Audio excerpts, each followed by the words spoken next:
आप देख रहे हैं के मास न्यूज, हर समय आपके साथ। नमस्कार, आप देख रहे हैं के मास न्यूज। मैं हूं राम सुंदर।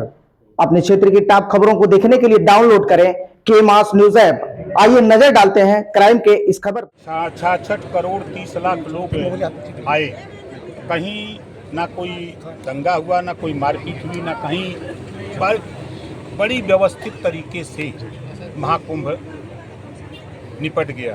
और मजे की बात कि सभी जाति धर्म मजहब के लोग संगम पे स्नान किए, ये बड़ी उपलब्धि रही। सरकार की उपलब्धि बता दी है आपने। जब सभी जाति के लोग एक साथ नहाए होंगे तो अखिलेश यादव को तो झटका लग गया होगा। जब उनको पता लगा, एक बयान दिए थे कि कुंभ में जो लोग जाते हैं स्नान करने, वो अपना पाप धोने जा रहे हैं। उसके बाद चोरी से गए 11 डुबकी लगाए। अच्छा, तो हम क्या उनसे मिले थे, पूछे कि 11 डुबकी में कहाँ रहा। अब क्यों गए? जब लोग जा रहे थे तो आप क्यों गए? 11 डुबकी क्यों लगाए? अब पूछा उनसे कि हम ही से पूछे तो पाप ज्यादा किए हैं वो, पाप ज्यादा किए हैं वो, आप उनसे पूछिएगा। पाप ज्यादा किए क्या?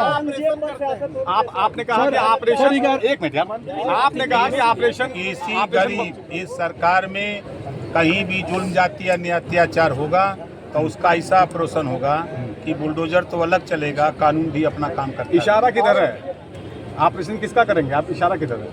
इशारा किधर है? जो जुल्म करेगा उसके तरफ इशारा है। मंत्री जी ईद पर जो कांग्रेस सपा बसपा मोदी कीट, ये क्या है? देखिए, एक विंग है अल्पसंख्यक मोर्चा भारतीय जनता पार्टी का, एक संगठन है।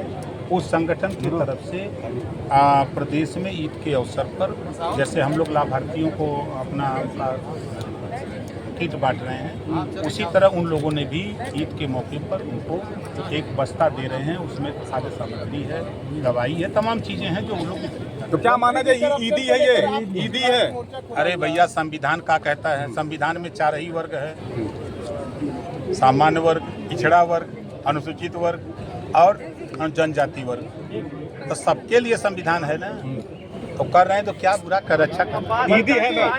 अब्बास अजहरी बाहर आ गए हैं, ये तो सुप्रीम कोर्ट का फैसला है। तो विधायक किसके हैं? विधायक सर आपके? देखिए, कानून के दायरे में तो विधायक हमारे हैं। हाँ। लेकिन पार्टी उनकी समाजवादी पार्टी है। आप कह रहे थे कि पार्टी हमारी पार्टी से चुनाव। विधायक मंच पर नहीं बुलाएंगे? नहीं, पहले तो ये आप जान लो कि सुप्रीम कोर्ट की जो उनके जमानत पे जो बंधन दिया है, उस बंधन से बाहर सरकार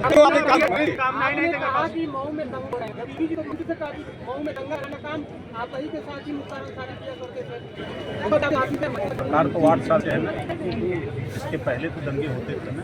मंत्री जी, अखिलेश यादव जी ने जज के घर में दोनों में नोट पकड़ा दिया, उनको कहा कि वो किसी से लिए हो, इस पर आप क्या कहें?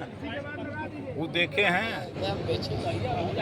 वक्फ बोर्ड पर क्या राय है आपकी? वक्फ बोर्ड पर देखिए, वक्फ बोर्ड की नियमावली में स्पष्ट है कि जो कुछ मजबूत मुसलमान गरीबों को वक्फ बोर्ड की संपत्ति का लाभ नहीं लेने दे रहे हैं। सरकार की मंशा है कि जो अल्पसंख्यक महिलाएं हैं, गरीब हैं, कमज़ोर हैं, नौजवान हैं, उनको भी उसका लाभ मिले।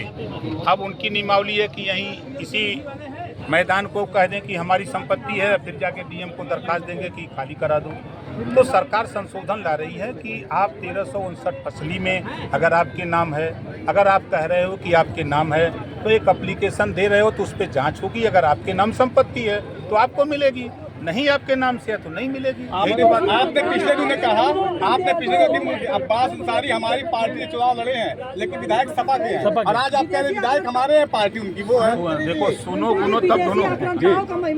मैं कह रहा हूँ कि संविधान के दायरे में जो निर्वाचन प्रक्रिया है, वो हमारी पार्टी हमारे सिंबल से लड़े हैं। नेता वो समाजवादी पार्टी के हैं। कान में तेल डाला करो ना। तो आप साथ रहेंगे? बहराइच में जो है महाराजा सुहेलदेव के नाम से मेला लगने जा रहा है, क्या है? देखिए, ये काबुल से ये सैयद सलार मसूद गाजी, ये था बहुत बाजी, ठीक ना।